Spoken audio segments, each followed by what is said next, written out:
ിലേക്ക് കടന്നുവരുന്ന വന്യമൃഗങ്ങൾ കർഷക ജനതയെ അസ്വസ്ഥരാക്കുന്നുവെന്ന് കണ്ണൂർ ലത്തീൻ രൂപത അധ്യക്ഷനും കോട്ടപ്പുറം രൂപത അഡ്മിനിസ്ട്രേറ്ററുമായ ബിഷപ്പ് ഡോക്ടർ അലക്സ് വടക്കുന്തല ദുക്രാന തിരുനാളോടനുബന്ധിച്ച് കാക്കനാട് മൗണ്ട് സെന്റ് തോമസിൽ സംഘടിപ്പിച്ച സീറോ മലബാർ സഭാദിന പൊതുസമ്മേളനം ഉദ്ഘാടനം നിർവഹിക്കുകയായിരുന്നു bishop. Curia bishop Mar Sebastian Vaniyapurakkal സമ്മേളനത്തിൽ അധ്യക്ഷത വഹിച്ചു. തോറാനയ്ക്ക് 6 ആന ഒഴുകിയെത്തുമെന്ന് പൂർവികർ പറയുമെങ്കിലും ഇന്ന് അത്തരം സംഭവങ്ങളൊന്നുമില്ല. എന്നാൽ ഇക്കാലത്ത് പേടിപ്പെടുത്തുന്നത് അരിക്കൊമ്പനും ചക്കക്കൊമ്പനുമെല്ലാമാണെന്നും ചൂണ്ടിക്കാട്ടിയ കണ്ണൂർ ലത്തീൻ രൂപതാധ്യക്ഷൻ ബിഷപ്പ് ഡോക്ടർ അലക്സ് വടക്കുന്തല ജനവാസ മേഖലകളിലേക്ക് കടന്നുവരുന്ന വന്യമൃഗങ്ങൾ കർഷക ജനതയെ അസ്വസ്ഥരാക്കുന്നുവെന്നും കർഷകരോടുള്ള വലിയ പ്രതിബദ്ധതയും കടപ്പാടും വിസ്മരിക്കാനാവില്ലെന്നും എടുത്തുകാട്ടി. ദുക്രാന തിരുനാളിനോടനുബന്ധിച്ച് കാക്കനാട് മൗണ്ട് സെന്റ് തോമസിൽ സംഘടിപ്പിച്ച സീറോ മലബാർ സഭാദിന പൊതുസമ്മേളനം ഉദ്ഘാടനം നിർവഹിക്കുകയായിരുന്നു അഭിവന്യ പിതാവ്. സാധാരണ നാം പറയാറുണ്ട് തോറാനയ്ക്ക് 6 ആന ഒഴുകി വരുമെന്ന്.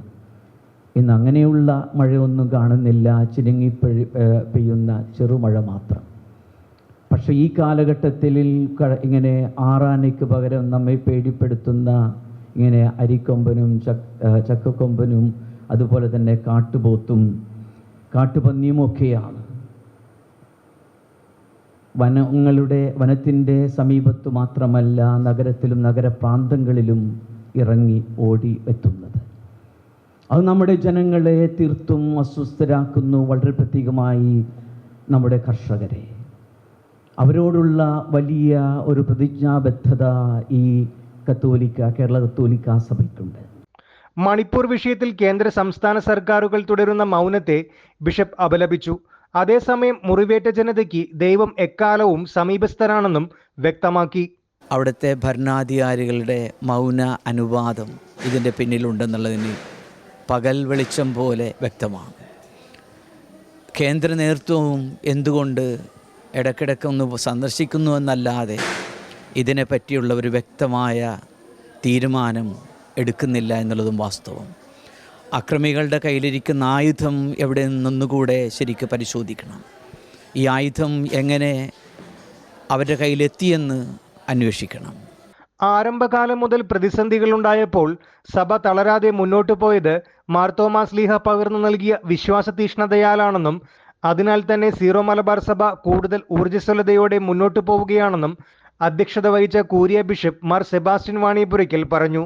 മണിപ്പൂരിൽ പ്രതിസന്ധി രൂക്ഷമാണെന്നും എന്നാൽ പോലും ഈശോ പഠിപ്പിച്ചതുപോലെ നമ്മെ പീഡിപ്പിക്കുന്നവരെ നമുക്ക് സ്നേഹിക്കാമെന്നും മാർ വാണിയപ്പുരയ്ക്കൽ പ്രഘോഷിച്ചു. 1-ാം നൂറ്റാണ്ടിൽ തന്നെ ഭാരതത്തിൽ വേരുറപ്പിക്കപ്പെട്ട ഈ അപ്പസ്തോലിക സഭ മാർത്തോമാ ശ്ലീഹായാൽ സ്ഥാപിതമാണ്.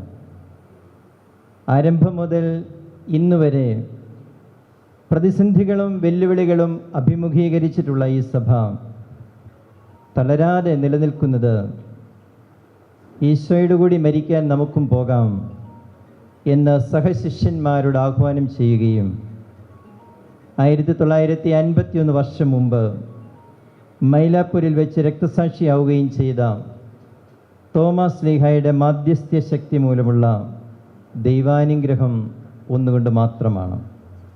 തുടർന്ന് മണിപ്പൂരിലെ ക്രൈസ്തവർ അനുഭവിക്കുന്ന പീഡനങ്ങളിൽ സീറോ മലബാർ സഭയുടെ പ്രതിഷേധവും ദുഃഖവും അറിയിച്ച് കത്തോലിക്ക കോൺഗ്രസ് ഗ്ലോബൽ സമിതി പ്രസിഡന്റ് അഡ്വക്കേറ്റ് ബിജു പറയുന്നിലം പ്രമേയം അവതരിപ്പിച്ചു. Mathruvedi global president Beena Joshy, sister Liz Grace, Davis Valluran, advocate Samsunny എന്നിവരും പ്രസംഗിച്ചു. ഈ വേളയിൽ സീറോ മലബാർ സഭ മാട്രിമോണിയുടെ logo bishop doctor Alex Vadakkumthala പ്രകാശനം ചെയ്തു. Matrimony website launching Mar Sebastian വാണിയപ്പുരയ്ക്കലും നിർവഹിച്ചു. ഒപ്പം മാട്രിമോണി മൊബൈൽ ആപ്ലിക്കേഷനും അവതരിപ്പിച്ചു. പൊതുസമ്മേളനത്തിന് മുന്നോടിയായി സീറോ മലബാർ സഭ ഹയറാർക്കിയുടെ ചരിത്രം അവതരിപ്പിക്കുന്ന ഡോക്യുമെന്ററിയും പ്രദർശിപ്പിച്ചു. ഷെഗ്യാന ന്യൂസ്, കൊച്ചി.